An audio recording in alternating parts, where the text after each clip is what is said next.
6:38 past the hour. The New York Attorney General's office has ordered the Trump Foundation to stop fundraising in the state. NBC News has learned that Trump's personal charity was served with a cease and desist order telling the foundation to stop soliciting contributions because it does not have proper certification.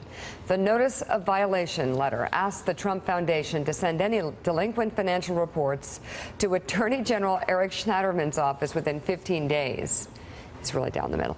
This news comes after the Washington Post reported last week the foundation lacked a required state certification to solicit donors.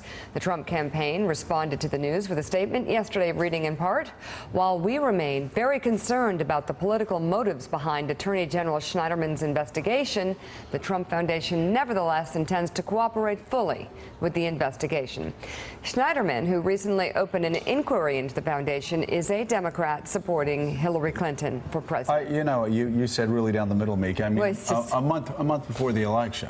I know. I know. I mean, we're not saying that there's called piling on. Yeah. Well, it's piling. We're not saying that there's some. I'm sure that the foundation is just the worst foundation that's ever been set up, other than the Clinton Foundation. I mean, I don't know how to compare the two, but if it's so bad, why did you wait a month before a presidential election to drop this? Well, if it's been so bad and so public, I mean, people have been talking about it for months, why take so long to drop it now? Why didn't you do it in June, July? Sleeping on the job. No. It's kind of sad. He's time and stuff. Okay, Joining us now, a Republican strategist. We can talk to him about this. The author. I don't think so. He wants to talk about Kim Kardashian. No, he does. He doesn't know anything about it until he does. Evan Siegfried, do I have it correct, Evan? You do? Yes. All right. His new book is GOP GPS: How to Find the Millennials and Urban Voters the Republican Party Needs to Survive. Okay, this is a function the Republican Party needs. How do we do that? It seems about as far-fetched as cold fusion. So how do we do it? Well, here's the big problem. We haven't been doing it. Right. Millennials are the largest generation in the United States, numbering almost 80 million. They took surpassed baby boomers. And millennials, 1 in 5 only identify with Republicans and Republican values. Right. So in the future, that's a big problem for us. What have we done, you and me as Republicans, what have we done through the years to turn millennial voters off? We've basically taken a less tolerant view of every group. Millennials are the most diverse generation in history. So when you look at issues such as marriage equality, 75% of millennials believe in marriage equality. 66% of millennial Republicans believe in marriage equality. We had a golden opportunity to change our party's platform in July. The social issues, absolutely.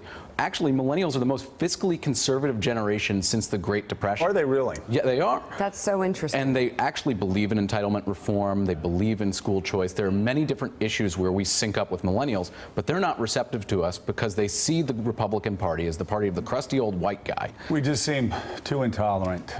You mean Mitch McConnell doesn't excite them? Oh, come on. Come on, crusty old white guy. Evan. But Evan, so a candidate like Marco Rubio was supposed to help with some of this. Young guy, Latino guy representing a very important state. And he crashed and burned in a primary because the voters, the Republican voters, wanted Donald Trump. They didn't want Marco Rubio. 40% so how do those younger people break through? Well, more than anyone else. True. In the primary. When you're fighting to be the alternative to Trump against 15 other candidates, that's pretty hard. You're splitting the vote every which way. So the way we actually go about and do this is talk to millennials on the issues that matter to them. Bernie Sanders was very successful in this, despite his solutions being completely wrong. What Bernie Sanders talked about was student debt. And the average millennial in 2015 who graduated from college graduated with an average of $35,000 in student debt. Republicans would just mock Bernie Sanders' solutions of, oh, we'll increase taxes and debt-free college. We should have been turning around and saying, well, wait a second. Why has the cost of college risen over the past decade? Well, if you look at some colleges, there's the University of Texas at Austin, who's now having luxury dorms that are better than most luxury apartment buildings in New York City. So we can talk about that, or how administrations have been blowing up their staff but not increasing the number of professors. So there's a lot of stuff we can do as Republicans and exercise fiscal conservatism to actually bring down student debt without raising taxes. I think Bernie Sanders is a great model, Mike Barnacle. He's speaking, by the way, at Hopkins coming up, and the kids are going crazy. Bernie Sanders is a great model to talk about problems, but, you know, I think you're exactly right. We can talk about education. We can talk about education reform. You can talk about all the money Americans spend on education and all the money Americans spend on health care. We spend more money, Mike, per pupil than any other nation of the world. We don't get the results. Healthcare, we spend more money on healthcare per person than any other place in the world. We don't get the results, and it's because of broken, old, corrupt systems. So how do you grow the Republican Party with millennials? How do you incorporate millennials into the Republican Party? When I agree with you, I mean, a lot of the millennials I know, some of them my own children, they care deeply about the tax bite and how their dollars are spent and their paychecks, and yet the way they want to lead their lives is directly opposite to much of what the Republican Party stands for. Well, we have to actually combat many caricatures that have been perpetuated about Republicans. We are not this intolerant party. We don't have a war on women. One way we can actually do it, which Donald Trump, to his credit, has actually talked about, is by dealing with elder care. More and more women leave the workforce or take lower paying jobs so that they can take care of an older relative when they are going to pass or reaching the end of their life. And it takes $33 billion out of the economy annually, and that's not counting Social Security benefits that we would be collecting taxes on.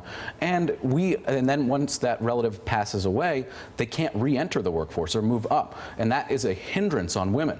So if we want to become the champion of women as a party, which we can be and should be, we've got to go out and address issues such as that. Democrats have been silent. The book is... Really quickly, you're voting for? I'll be voting for Hillary Clinton over Donald Trump. He lacks the judgment, temperament, and pretty much everything else required to be president of the United States. The book is GOP, GPS. Evan Siegfried, thank you so much for being on the show today. And still ahead on Morning Joe. I don't need anybody's money. It's nice. I don't need anybody's money. I'm using my own money. I'm not using the lobbyists. I'm not using donors. I don't care. I'm really rich. Wow. Donald Trump's wealth has been a big I just laugh because the reaction, everybody's horrified. He goes something like that, everybody like spits out their coffee. No. I'm really rich, and I saw 3 people at the table. So his wealth has become a big topic of conversation in this election. But now a new question. Is he a good billionaire or a bad one? And who's to say? Who's to say? The chief global strategist from Morgan Stanley joins us next to explain what makes a billionaire good or Good, bad. bad. From Morgan Stanley. We'll be right back. Hey there, I'm Chris Hayes from MSNBC. Thanks for watching MSNBC on YouTube. If you want to keep up to date with the videos we're putting out, you can click subscribe just below me or click over on this list to see lots of other great videos.